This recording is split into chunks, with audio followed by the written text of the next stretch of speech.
preço da nossa liberdade. Como nós podemos nos esquecer de Jesus?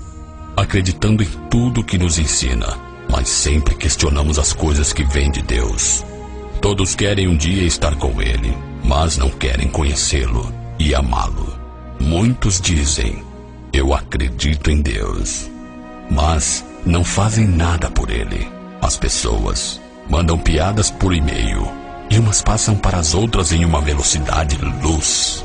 Mas, quando a mensagem é sobre Deus, as pessoas pensam duas vezes antes de compartilhar com as outras. Dizem a todo momento qual time que você torce, qual carro que você mais gosta, qual a sua banda preferida, a sua música predileta. Mas pensam duas vezes antes de dizerem: sou de Cristo e amo a Deus. Tentam ser invisível.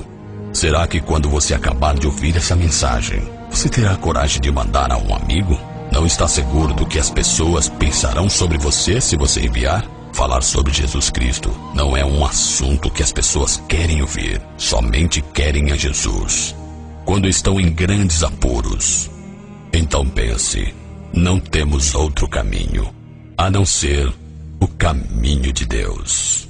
Se você é uma pessoa que crê em Deus e o ama, então envie essa mensagem para várias pessoas, o máximo que você puder, porque se fosse uma música, eu teria certeza que você no mesmo momento estaria compartilhando com seus amigos. Que Deus te abençoe abundantemente o teu dia.